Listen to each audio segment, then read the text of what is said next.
Hi, Rod here. I hope you're doing great. When it comes to doing things that will attract leads, convert prospects, or deliver services, there are a lot of things that we could be doing. But what should we be doing? Or at least what might we do first? This short video will give you a tool that you can use so that you can see what to do first and why. Okay, on my last video, I talked about the BVFLS client journey, and I called that framework the Focus Finder Strategies. Across the top, I listed the steps of a typical client journey: lead generation, lead nurture, conversion, etc. And up the side, I showed the ranking of the skill or your status in each one of those steps. Then I marked or indicated what I thought the score would be for the average BVFLS practitioner.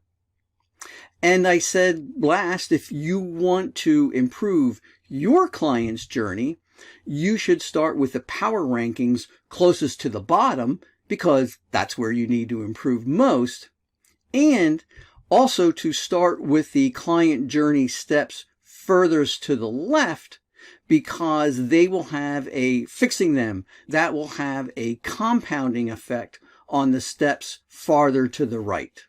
Now you're probably thinking, great, I know what to do strategy-wise, but what should I actually do? So let's assume that we think we need to work on our lead generation and our lead nurturing skills. Collectively, they have the lowest scores and are furthest to the left. So that's where we're going to get started. Now, here's a framework that can help you decide what exactly to do next. I call it Focus Finder Tactics. There are a lot of things that we could do to attract leads, which is what we said that we wanted to work on. So, for example, I could post content on LinkedIn, attend networking events, write a blog or a newsletter, record some YouTube videos, start a webinar or podcast series. Now, these are all viable tactics.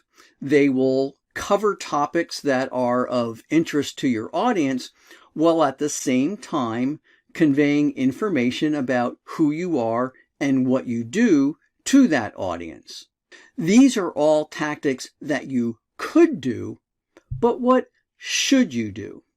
Well, the next step is to focus on two things: the ease of completion and the impact of completion of any of these tactics that you might want to start.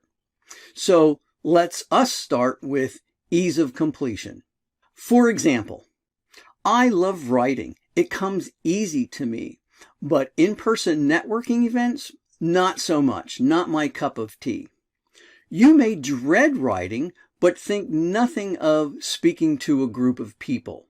So you want to start with tactics that would rank farther to the right. Which one of these tactics are easiest for you to do? And the reason that you want to start with the tactics that are easiest for you is that you won't dread doing them. And by doing them, you'll create some positive momentum that will make you want to keep doing them. Next, we want to consider the impact of completion. So yes, we want to do things that are easy for us, but it's got to have an impact on the things that we're trying to accomplish.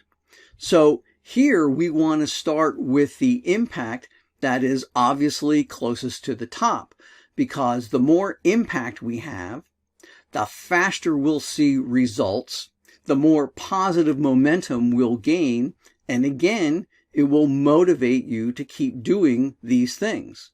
At the end of the day, we want to create a framework that looks like this. we want to start with the green boxes, tactics that are easy for us to do and will have a high impact upon completion. And ideally, we would love to start in this upper right-hand corner where the things are the easiest and have the most impact upon completion. Then you might consider moving down into where these yellow boxes are highlighted. Each of these boxes are a little more difficult for you to do and might have a little less impact upon completion. And rarely, if ever, do you want to dip your toes into the red boxes, which have a lot less impact and are a lot more difficult for you to complete. That's what I have for you today. I hope it's been useful. If you'd like more help turning the practice you have into the practice you want, message me with the word easy and we'll work on a plan for you.